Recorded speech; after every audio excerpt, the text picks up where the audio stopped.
अच्छा जी, तो हम सबसे पहले बेसिक इंट्रोडक्शन के बाद जो हमारा पहला काम होता है वो ये होता है कि आपने अकाउंटिंग का स्ट्रक्चर किस तरह बनाना है। इस सॉफ्टवेयर को हमने इस तरह से रखा है कि इसमें हमने एक यूनिफ़ॉर्म 4-5 लेवल की हायरार्की होती है अकाउंटिंग कैटेगरीज़ की, हमने वो नहीं रखी। हमने इसमें बहुत सारी चीज़ों को अंडरस्टूड एज़्यूम करके उसके आगे से कैटेगरीज़ का ऑप्शन रखा है। जैसे मिसाल के तौर पे असेट हो गया, असेट के नीचे करंट असेट हो गया, करंट असेट के नीचे कैश, बैंक और दीगर चीज़ें हो गई और उसके नीचे अकाउंट हो गए। हमने डायरेक्टली कैश और बैंक सजेस्ट किया है। उसके ऊपर की 2 कैटेगरीज़ जो है वो कैश और बैंक के होने की वजह से अंडरस्टूड होती हैं कि वो असेट भी हैं और करंट असेट भी हैं, ताकि एक नॉन अकाउंटिंग यूज़र जो है, जिसको अकाउंटिंग बहुत ज़्यादा नहीं आती या बहुत यूनिफ़ॉर्म स्टाइल से नहीं आती, वो भी इसको ऑपरेट कर सके। तो उसके लिए सबसे पहली चीज़ ये है कि आप अपने पास अपना अकाउंटिंग का ढांचा ढांचा बनाते हो। उसमें आप कैटेगरीज़ ऐड करते हैं कि अकाउंट्स को किन-किन कैटेगरीज़ के तहत डिवाइड करना है।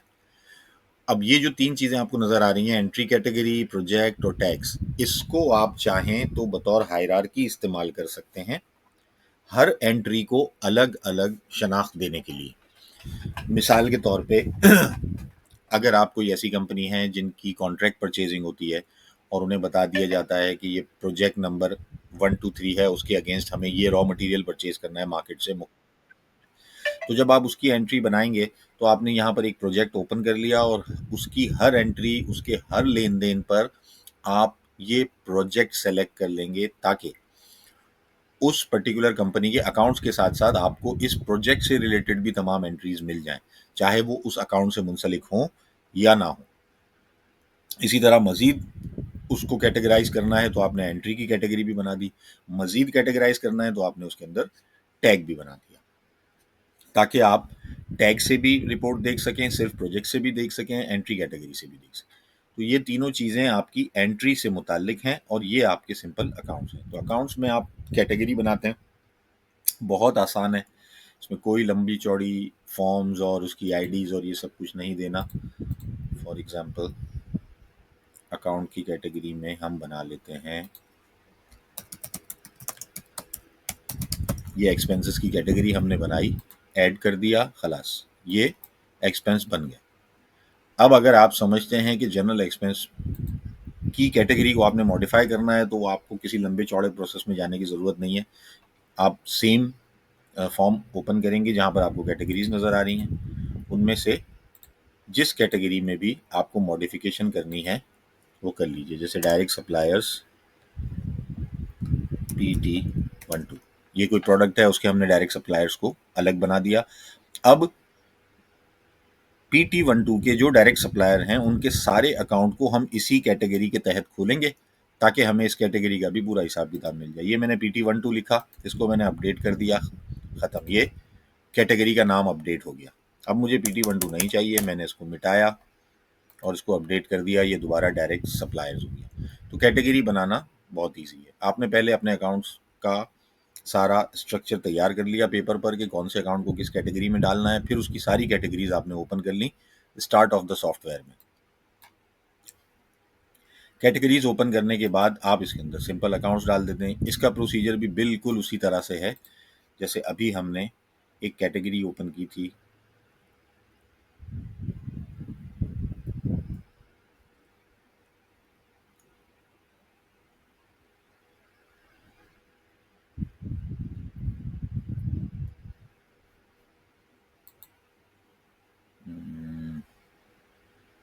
ये जनरल एक्सपेंस की।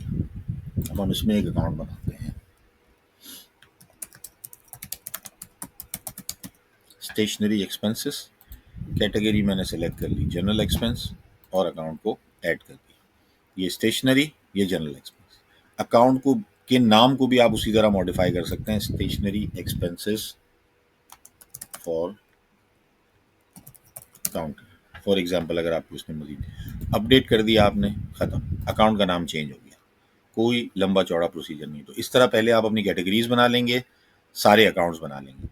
जब कैटेगरीज और अकाउंट्स बना लेंगे तो उसके बाद आपको इनिशियल एंट्रीज करने की ज़रूरत है जिसको हम कहते हैं ओपनिंग बैलेंसेस। तो अब हमारी एंट्रीज इसमें 5 तरीकों से होती है। बैंक की रिसीट, बैंक की पेमेंट, कैश की रिसीट, कैश की पेमेंट, ये तो हर जगह होती है। या तो बैंक में पैसे आए या बैंक से पैसे गए, कैश में पैसे आए या कैश से पेमेंट हुई। और पांचवी जो चीज़ है वो हमारी ये सिंगल एंट्री है।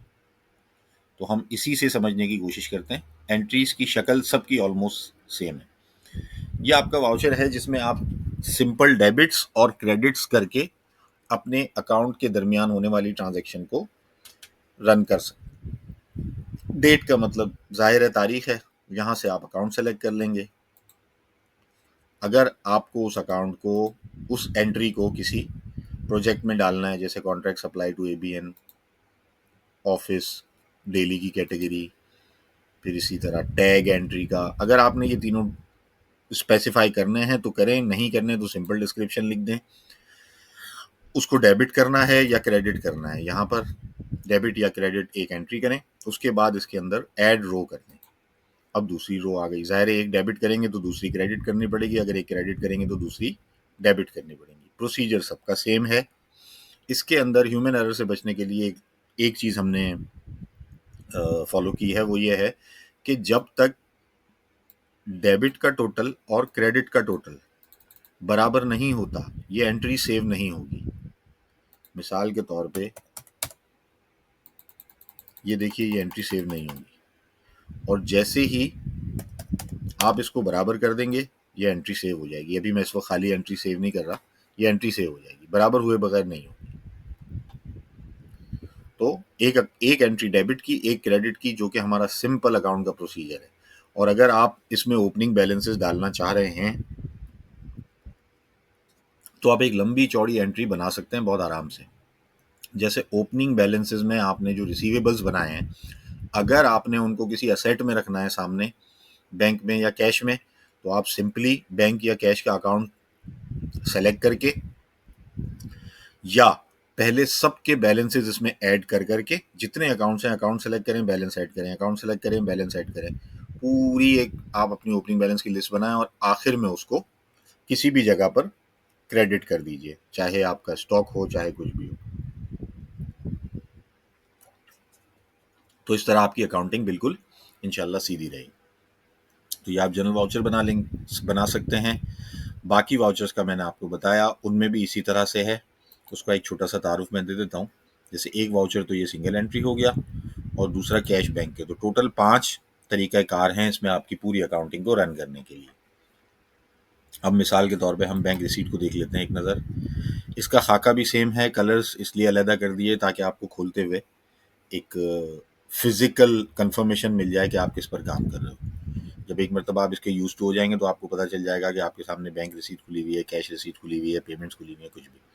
यहाँ पर हमने एक एहतियाती कदम ये उठाया है कि बैंक की रिसीट में अगर आप बैंक सेलेक्ट करते हैं तो क्रेडिट बंद हो जाएगा। क्यों? क्योंकि जब बैंक और रिसीट होगी तो वो एंट्री डेबिट ही हो सकती है, क्रेडिट नहीं हो सकती। तो हमने क्रेडिट को लॉक कर दिया। अब आप बैंक रिसीट के अंदर किसी भी बैंक के अकाउंट को सेलेक्ट करेंगे तो क्रेडिट ऑटोमेटिकली लॉक हो जाएगा, सिर्फ आपको डेबिट में ही एंट्री डालनी है, क्योंकि बैंक और फिर रिसीट, तो वो एंट्री डेबिट ही होती है। उसके अलावा किसी चीज़ में ये चीज़ नहीं है। मिसाल के तौर पे आपने सेल्स डाला, आपने ऑफिस रेंट डाला, कुछ भी, तो उसमें कोई भी सेक्शन लॉक नहीं होता। सिर्फ बैंक रिसीट के अंदर बैंक सेलेक्ट करने पर क्रेडिट लॉक हो जाएगा। इसी तरह कैश रिसीट में कैश सेलेक्ट करने पर क्रेडिट लॉक हो जाएगा। इसी तरह बैंक पेमेंट में बैंक सेलेक्ट करने पर डेबिट लॉक हो जाएगा, और कैश पेमेंट में कैश सेलेक्ट करने पर डेबिट लॉक हो जाएगा, क्योंकि कैश पेमेंट हमेशा क्रेडिट होगी। तो ये इसका एक सादा सा अकाउंटिंग सिस्टम है, और इसमें बस आप अपनी एंट्रीज करते रहें, बाकी बैलेंसेस की फिक्र ना करें, वो हमारा सिस्टम खुद ब खुद आपको point to point, transaction to transaction, date to date निकाल के दे देगा। तो ये हमारा अकाउंटिंग सेक्शन में एंट्री का चैप्टर है, वो ये पूरा। इसमें आपको कुछ ऑप्शन नज़र आ रहे होंगे, journal entry added, detailed entry. तो ये तमाम जो है ना, उसकी कस्टमाइजेशन की वजह से है कि बाज़ दफ़ा लोगों को एक जर्नल एंट्री को 3 अलग अलग तरीक़ों से प्रेजेंट करना होता है, या बाज़ दफ़ा उन्हें यूज़र को सिर्फ ये एक्सेस देना होता है कि भाई आप सिर्फ एक मरतबा अकाउंट डाल के, एक मरतबा अमाउंट डाल के 2 अकाउंट सेलेक्ट कर लें, वो दोनों डेबिट और क्रेडिट ऑटोमेटिकली हो जाएंगे। उन्हें मज़ीद उसके अंदर कुछ फ्रीक्वेंट या फ्रीली मूव करने की इजाज़त नहीं देनी होती, तो उसके लिए भी ऑप्शन मौजूद है। अब हम आ जाते हैं एंट्री एडिट पर। अभी हमारा जब आप जर्नल एंट्री एडिट पर जाएंगे तो आप पहले एंट्रीज निकाल लें, चाहे डेट रेंज में निकालें, सारी कैटेगरीज निकाल लें,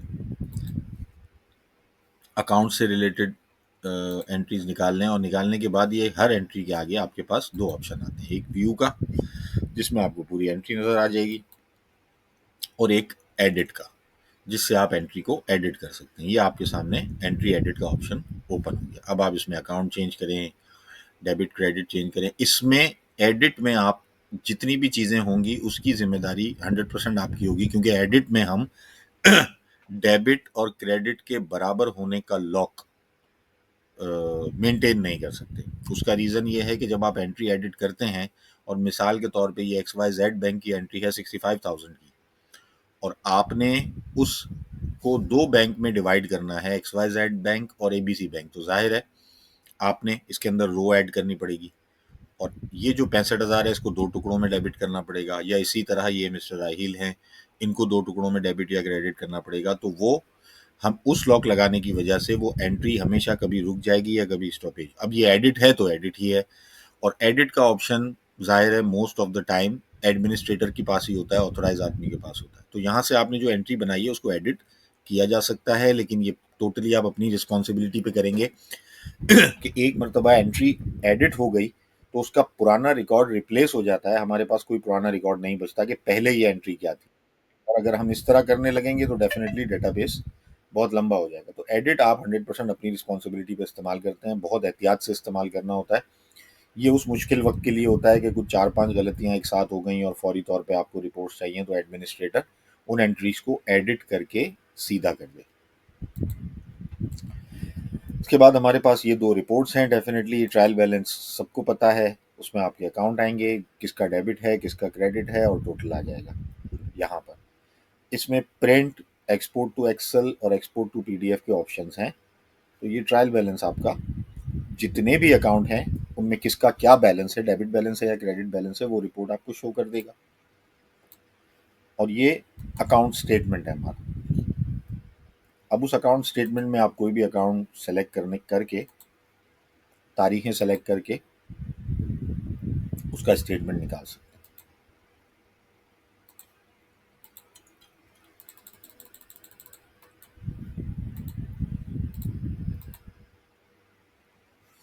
उस अकाउंट का स्टेटमेंट आ गया बिल्कुल लेजर फॉर्म में।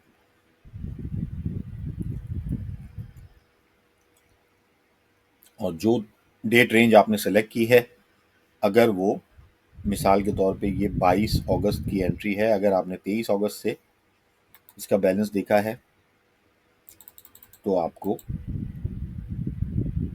ओपनिंग बैलेंस की सूरत में पुराना बैलेंस नजर आ जाएगा। ये देखिए, ये पुराना बैलेंस आपका, और उससे आगे ये चढ़ता है, ये फाइनलाइज हुई। तो ये किसी भी अकाउंट की आप स्टेटमेंट निकालते हैं, लेजर रिपोर्ट निकालते हैं जिसको कहा जाता है, वो देख सकते हैं। तो हमारी अकाउंट से रिलेटेड चीज़ इन 5 एंट्रीज और 2 रिपोर्ट्स के अंदर हमने यकजा कर दी है। तो इंशाल्लाह इससे आपकी पूरी अकाउंटिंग की कंट्रोलिंग और एंट्रीज की कंट्रोलिंग आसान हो जाएगी। दूसरे टॉपिक्स इंशाल्लाह फिर दूसरी वीडियोस में मैं एक्सप्लेन कर देता हूँ।